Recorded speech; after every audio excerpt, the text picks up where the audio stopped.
सिनायथि होनो सानदों मुस्रि बानेश्वर बर' सारखौ दान्दिसे सिखांनानै गावनि सिनायथिखौ लानो थाखाय खावलायबाय बरायनायखौ नाजावनो थाखाय खावलायनाय जादों बिथांखौ बिथाङा कसारिपारा गामिनि बिथांनि बिमानि मुङा तालेश्वरी बर' आरो बिफानि मुङा खावनाराम बर'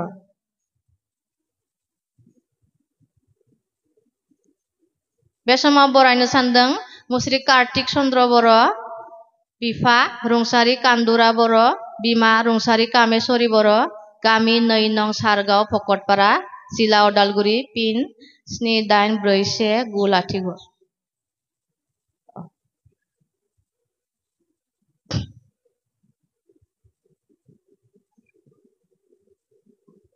बे समाव बरायनो सानदों मुस्रि जिउ जोंथि बसुमतारी सार बिफा रुंसारि शम्भुराम बर' गामि केहुतली भकतपारा जिल्ला दरं पिन बेखौ बुंबाय थाथ'लियाबाबो जागोन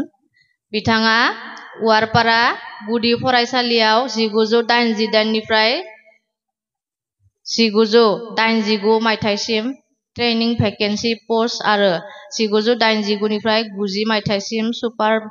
सासपेंशन भेकेन्सि पोस्टआव केहुतली गुदि फरायसालि आरोबाव जोबथारनायाव 29 नभेम्बर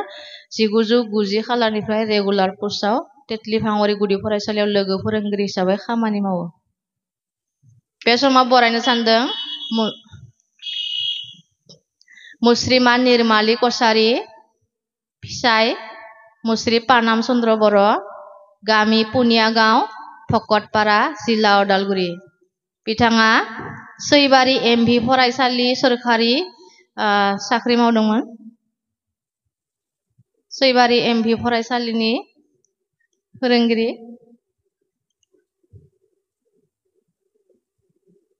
आजिरा मोननाय फोरोंगिरि बे समाव बरायनो सानदों मुस्रि सतीन्द्रनाथ बर' बिफा रुंसारि फुकुराम बर' बिमा रुंसारि धनेश्वरी बर' गामि बेबेजिया बिथांखौ दान्दिसे सिखांनानै बरायलायखौ नाजावनो थाखाय खावलायबाय साबायखर थाबाय बिथांनिसिम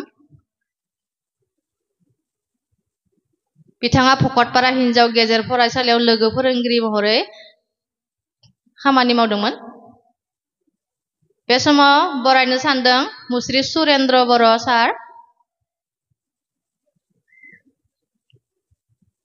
बे समाव बरायनो सानदों मुस्रिमा फुलेश्वरी बसुमतारी मेडाम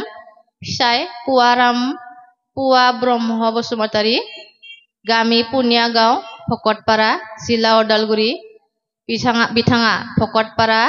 हिनजाव गेजेर फरायसालिनि आजिरा मोननाय फोरोंगिरि साबायखर बिथांनिसिम बे समाव बरायनो सानदों मुस्रि अबनी कुमार बसुमतारी सार बिफा रुंसारि राजुराम बसुमतारी बिमा रुंसारि सनाश्री बसुमतारी गामि कसारिपारा भकतपारा जिल्ला उदालगुरि बिथाङा माधव गहाय गेजेर फरायसालियाव लोगो फोरोंगिरि महरै खामानि मावदोंमोन बे समाव बरायनो सानदों मुस्रि कार्तिक चन्द्र बर' बिफा रुंसारि कान्दुरा बर' बिमा रुंसारि कामेश्वरी बर' गामि 2 नं सारगाव भकतपारा जिल्ला उदालगुरि बिथाङा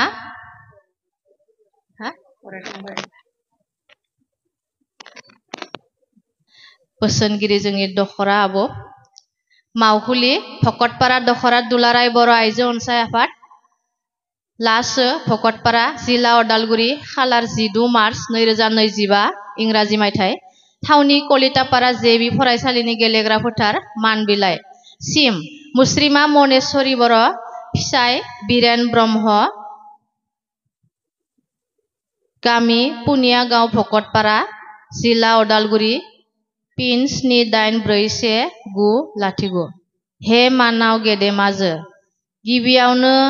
भकतपारा दखरा दुलाराय बर' आइजो अनसाय आफादनिफ्राय गोसो गोरबोनि अननायखौ नोंथांनिसिम जासिहरग्रोबाय नोंथाङा सासे फोरोंगिरि हिसाबै 38 बोसोरनिबो बारा सम सोलोंथाइ आरो गियान होनाय खामानियाव गोबाव सम लोब्बा थानानै समाज सिबिनाय खामानि मावलांनाया जोबोर बाखनायजाथाव बेनि गेजेरावनो नोंथाङा 2 फेब्रुवारि 1985 मायथाइयाव गिबियै सिलाबान्धा गुदि फरायसालियाव लोगो फोरोंगिरिनि खामानि मावनानै आरो बेनि उनाव आगष्ट 1998 मायथाइयाव पुनिया गामि गुदि फरायसालियाव लोगो फोरोंगिरिनि गिलिर बिबान लानानै 2024 मायथाइनि 31 जानुवारि खालाराव पुनिया गामि गुदि फरायसालिनिफ्राय सोरखारनि नेमखान्थि बादियै आजिरा लानायखौ दिनैनि बे गोथार बुब्लियाव भकतपारा दखरा दुलाराय बर' आइजो अनसाय आफादनि जानानै जों बयबो नोंथांनि बे आजिरा लानायखौ गोसो खुसियै बरायबाय। नोंथांनि मेंनो रोङै गियाननि बिहोमा होनायखौ जों माब्लाबाबो बावनो हानाय नङा। नोंथांनि बेसेन गोसा सोलोंथाइ होबोनाया जोंनि ओनसोलाव अख्रांनि थरसे गोजों हाथरखि बादि जोंना थाबाय थागोनखौ जों अराय मिजिंथियो। जोबथारनायाव नोंथांखौ फिन आरोबाव खनसे भकतपारा दखरा दुलाराय बर' आइजो अनसाय आफादनिफ्राय खुलुमनाय आरो मान बावहरबाय। बे समाव नोंथांखौ साबायखर बावनायनि अनगा जोंहा जेबो गैलिया। नोंथांनि इयुन जिउनि जाफुंसारनाय आरो गोग्गो सावस्रिखौ आफा बोराइ बाथौनि सेराव आरज गाबहरबाय। गोजोन्थों। भकतपारा दखरा दुलाराय बर' आइजो अनसाय आफादनि जानानै नेहाथारि मुस्रिमा दिपाली बसुमतारी, आफादगिरि मुस्रिमा लाहेश्वरी दैमारी। गोजोन्थों।